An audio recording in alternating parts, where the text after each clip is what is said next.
I'm Cole Haddon, and what you're about to listen to is a bonus episode from Season 1 of 5 a.m. Story Talk. In this podcast bonus eps, my guests break down a seminal piece of art from their lives, what I describe as mini masterclasses, although not always on the subject you expect. These bonus episodes are exclusive to my paid supporters in the season they were originally published. But in the following season, they're each unlocked, one at a time, so everyone can listen to them alongside the new episodes.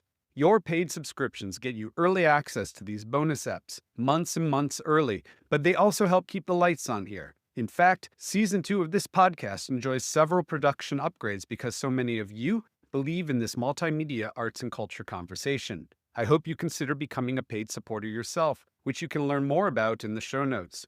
Now, enjoy this 5 a.m. Story Talk bonus episode, Story Talkers.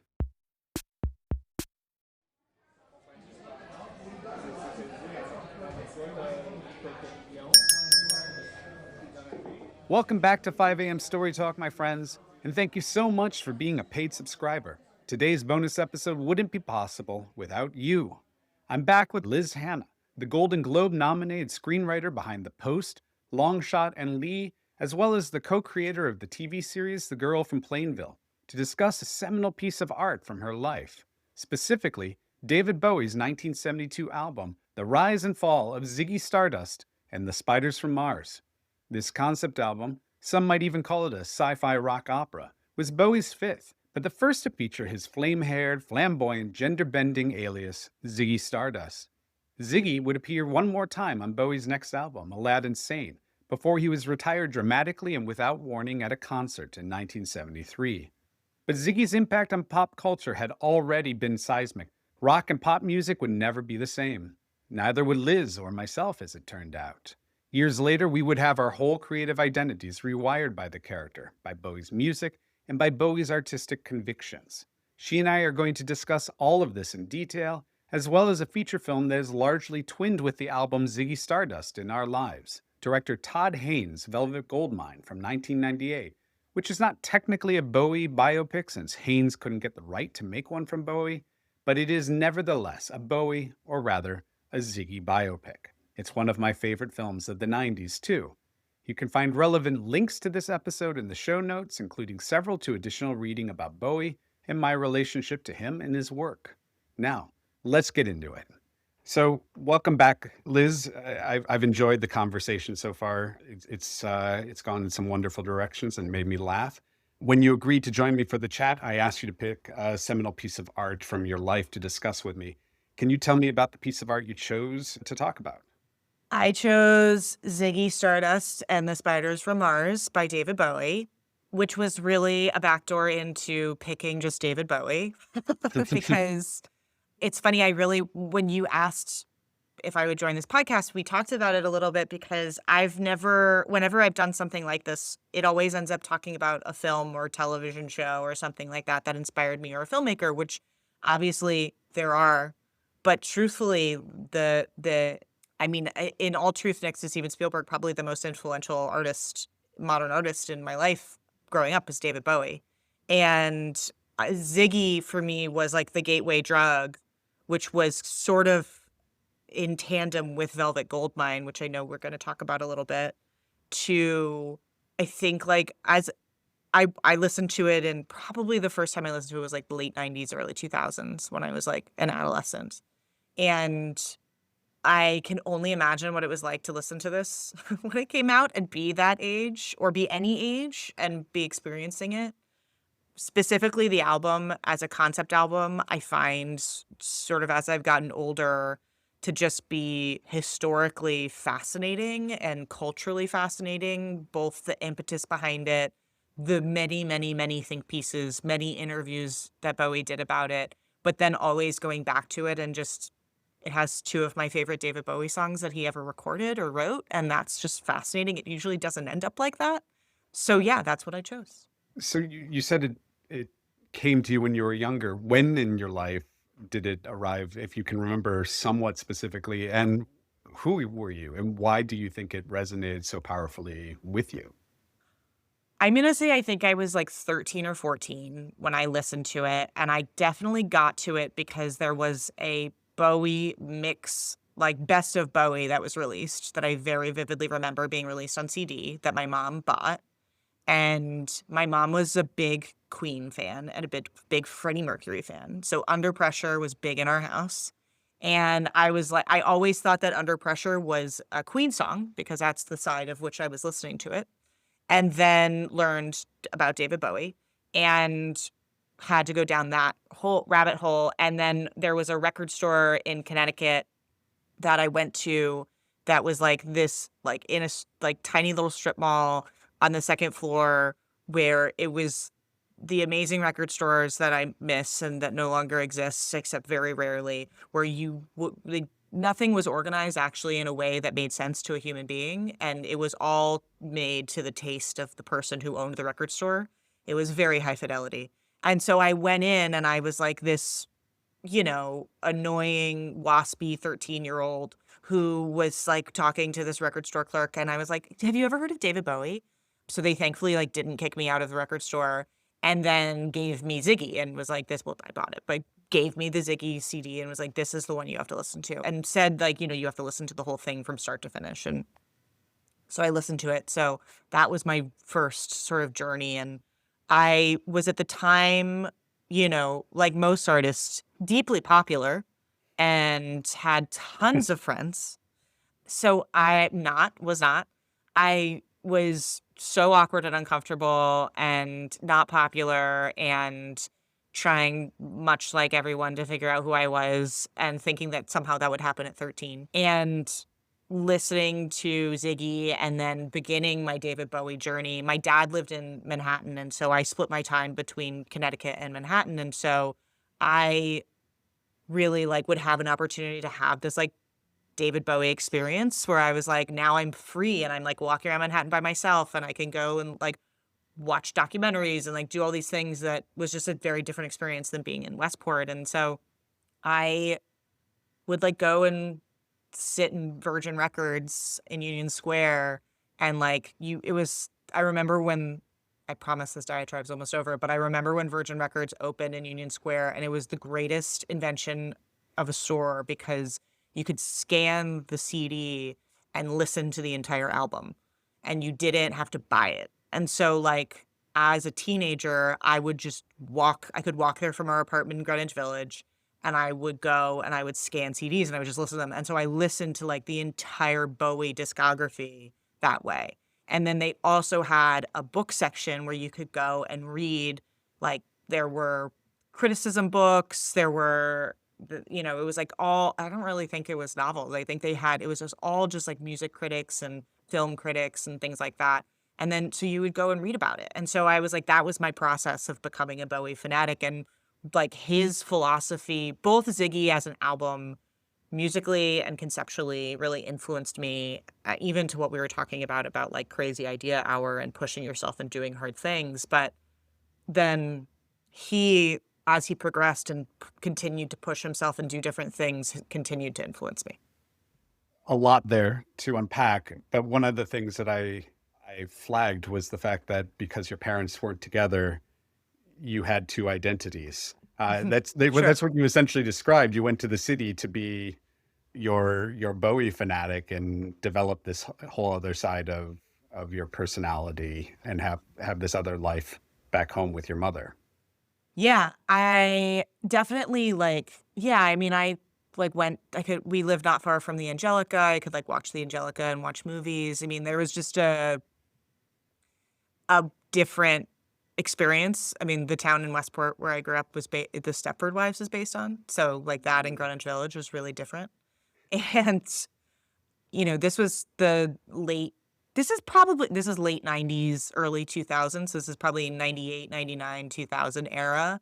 And it was just like a really great time in Manhattan. It was a great time in New York City. It was such a great time to be a teenager there.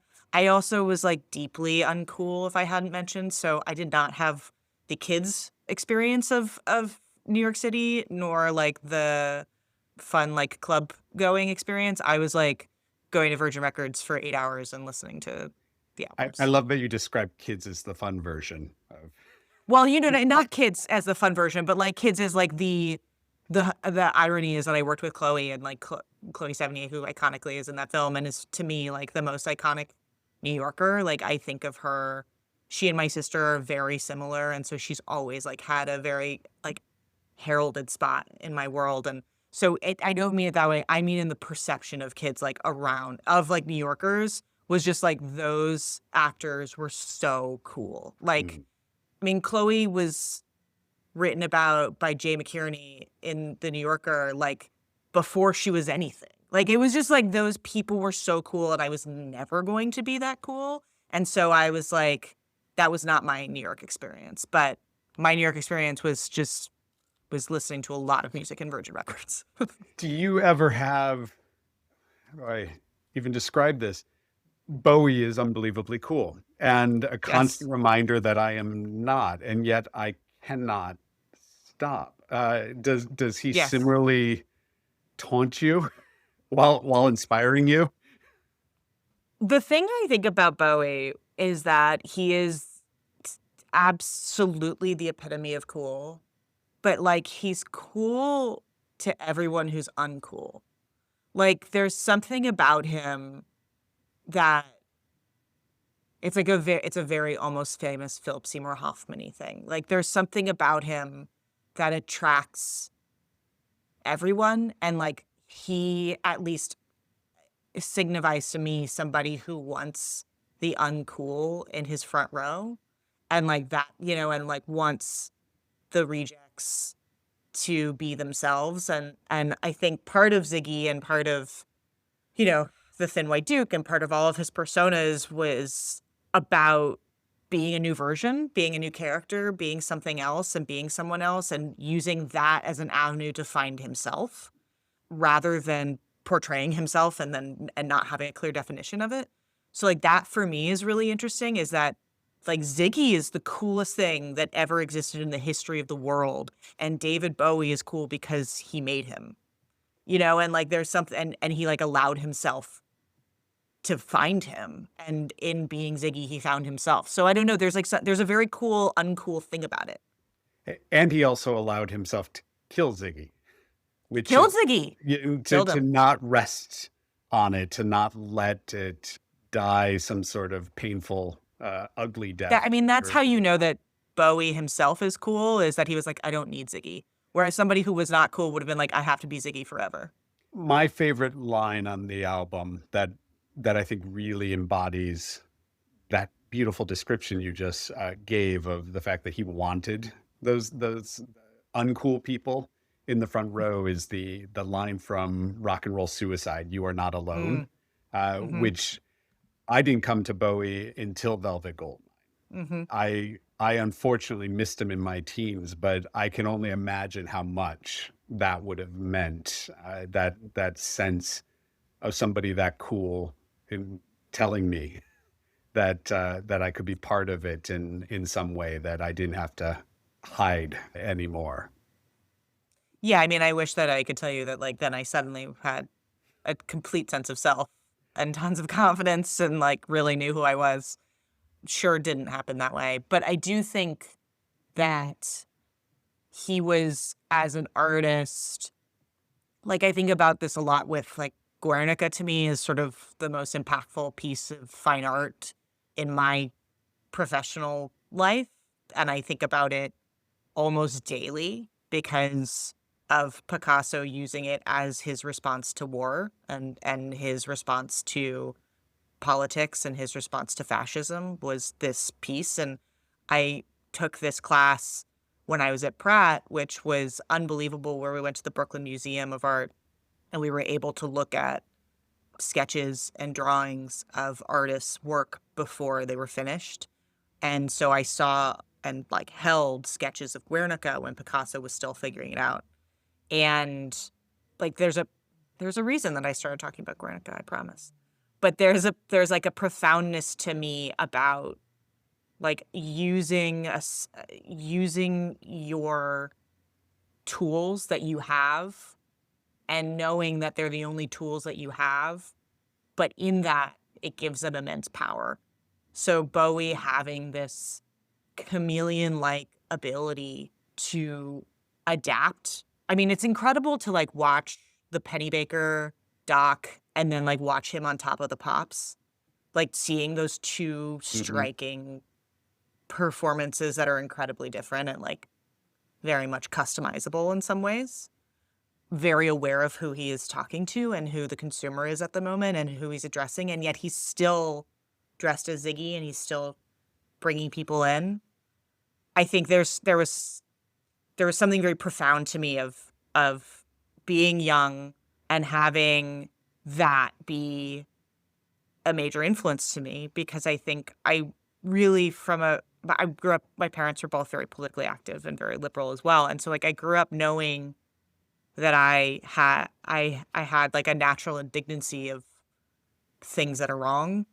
And I think there's a theme in the people that I admire, which is that they all have a similar indignancy. And I think Bowie had that, and Picasso definitely had that. And I think that there's something that I find very inspiring about people following their moral compass of that indignancy because I don't actually think that it's very hard to decide what's right and wrong. I think it's pretty clear. I agree. I'm also really sorry. There was a journey there that you went on with me, and I, I don't know how I got there, but we're back. I loved it all. Don't don't worry. That's the joy of these conversations. How uh, somehow pairing Guernica with Ziggy Stardust Yeah, we is got there. yeah, and it worked. I think we've talked about Velvet Goldmine over Yeah. email, but it's a film that's very much paired with this album, but also we're filmmakers primarily. I'd love to hear your thoughts on it and how you reacted to it, and has it has it influenced you as a filmmaker as well? Yeah, so my first introduction to Todd Haynes was actually the Karen Carpenter movie he made. I Hmm. saw it on videotape back in the day. It was one of my professors of film at Pratt had it, and it was like one of those tapes that gets passed around. I'm sure at some point it was a Kim's video, and we watched it, and I was just like, "What is this? This is wild." And the lore of it, if somebody listening doesn't know, Todd Haynes made a Barbie stop motion biopic of Karen Carpenter that has all of the Carpenter's music in it that has never been able to be released because he didn't license any of it and didn't get any life rights. So that was my first introduction to Todd Haynes, and then I saw Velvet Goldmine. And so I actually like didn't even know that it existed in parallel with Bowie. I went out the opposite way than you did, which was like I did Bowie first and then was introduced to Velvet Goldmine. And as somebody who operates in like a true story or inspired by world a lot, so much of that is influenced by Velvet Goldmine because so much of that movie is very clearly about Bowie and Ziggy and Iggy Pop but then so much about it is about the mythos of Bowie and about being an alien and about Ziggy's entire story in on the album. The idea that you could, again, it's not a biopic, but it is. But the idea that you could tell a story about somebody who is so personally significant to so many people who have never met him in a way that feels unique and avant-garde and somehow has the soul of the person in it, like that or the music in it and kind of like the feeling in it. It was just so inspiring to me and like I bring it I try and approach everything I do that way of just sort of like what is a way to do this in a way that nobody would expect. I love the film for a litany of reasons, along with "I'm Not There," his Dylan biopic, which is at least an Mhm. official biopic. But I think there's something brilliant about his approach to emotional truth and symbolic Mhm. truth over literal truth when it comes to these artists who are bigger than life, who have that audiences have a very subjective relationship to. Mhm. How do you give people with such disparate relationships to an artist a unifying experience if you attempt to present the facts as is?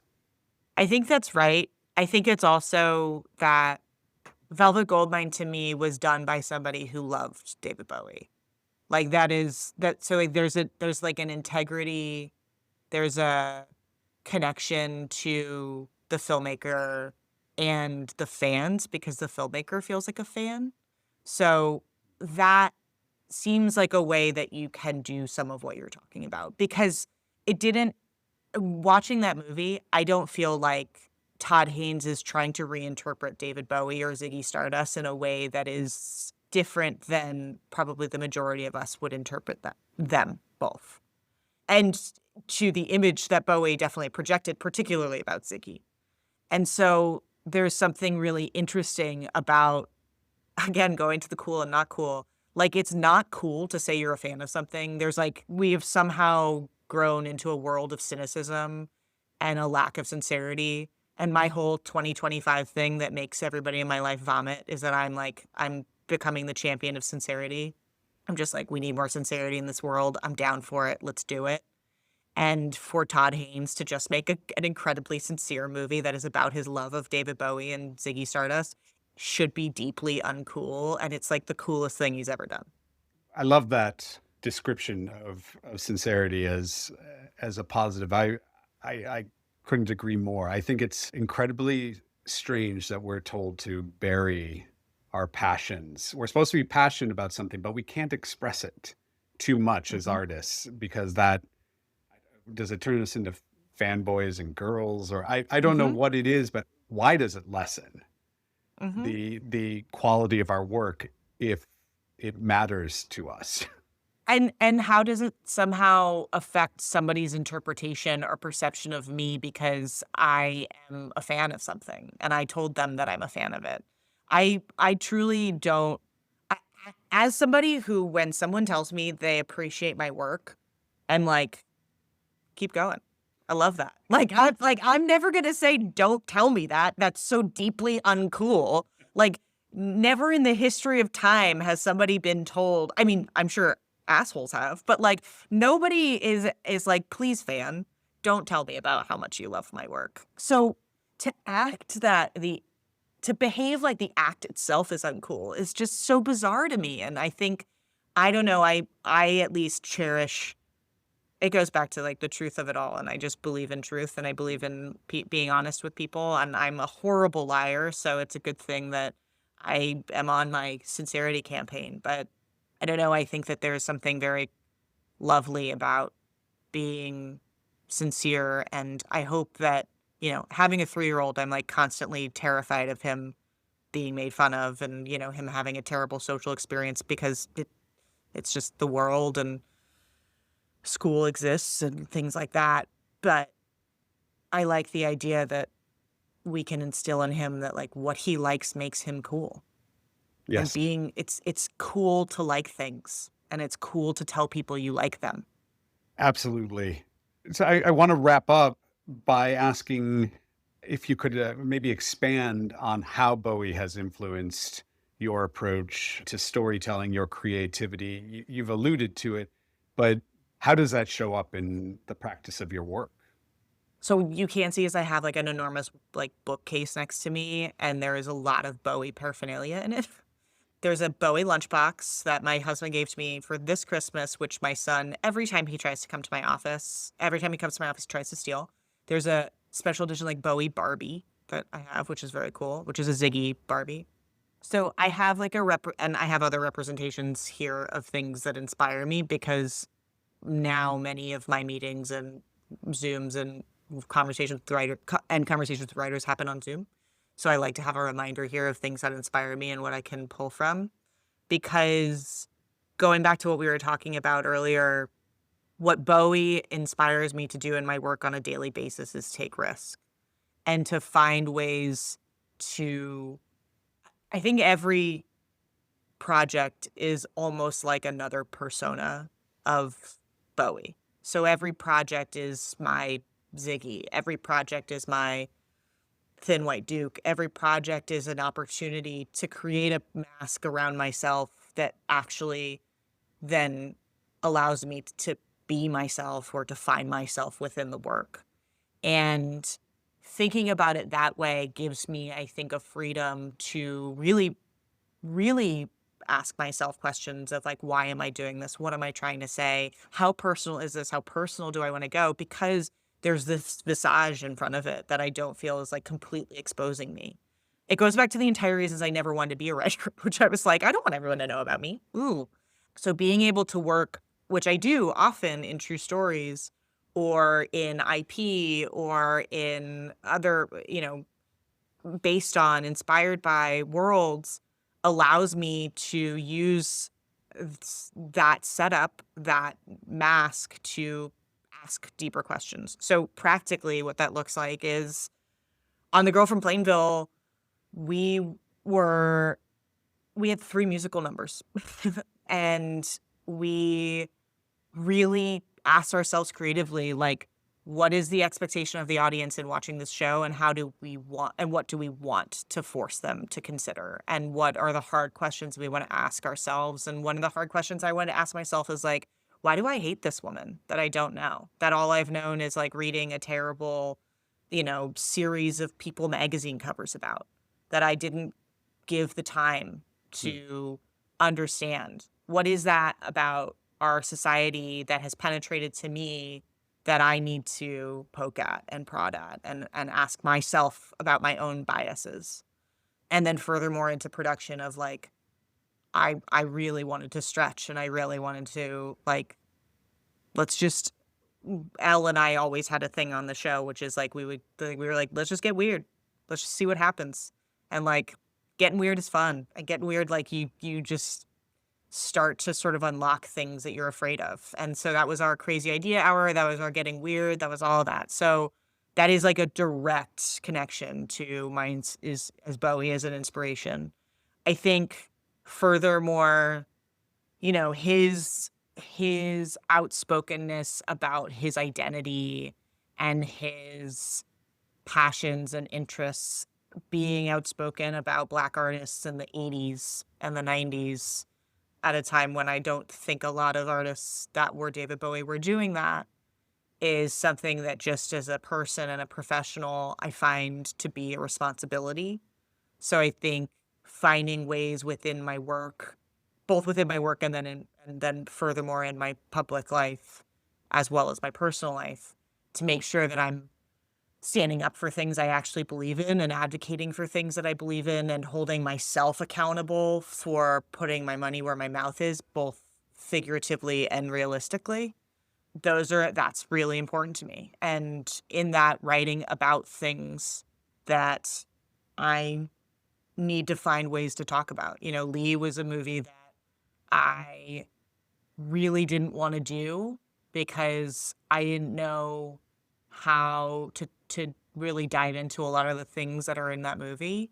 They really scared me. Not to mention that there's been 17,000 movies about World War II. And I was like, I, being not an authority on this subject, don't know that I have a perspective on it. I felt I had a perspective on other aspects of that movie and of Lee herself. And so that ultimately is why I leaned in. But like, I really had, and I tried to, the script for that movie is sort of one of my most, I would say, like, radical in terms of like, it was very energetic and I really tried to approach it from a really modern perspective. And like, that was really hard and really exciting to do. And had the like, let's get weird Bowie thought in my head while writing that movie. And so I really do. It is funny. I really do. I think about him like almost every day. I feel like that needs to be a little bit of a sign, a banner in your writers' rooms. Let's get weird. Yeah, I mean, on set, we literally could just, Elle and I could literally just do it with like a look at a certain point where it was like, it's the weird take. Let's just do it. I have a picture of her actually on our last day of production where I was in Village with our director, Dan Minahan, who'd shout out his movie On Swift Horses comes out in like a week. And we were doing a scene and I was like maybe about 20 feet away from her, 25 feet away from her. So she couldn't hear me. We couldn't talk. And I wasn't directing it. I didn't want to get in Dan's way. But Dan and I had a great relationship. And he was like, we were also so tired. We were like, we need the show to end. And she like looked at me And I looked at her and I was like, yeah. And she just gave me like this enormous thumbs up, which was like a, we're going to get weird. And I took a picture of it because I was just like, it was such a like an almost intangible representation of our relationship on that movie, which was just like this absolute glee at 4:30 in the morning of being able to do some weird fucking thing that that I'm sure is in the show, because almost all of the weird takes are in the show. But it just like penetrated the whole thing. I mean, I think there's like a freedom in it. There's just something so revolutionary about being in a script or being in a writer's room or being on set or being in post and just being like, throw it all out. What is the absolute most batshit crazy version of this? And like, is that good? Mm.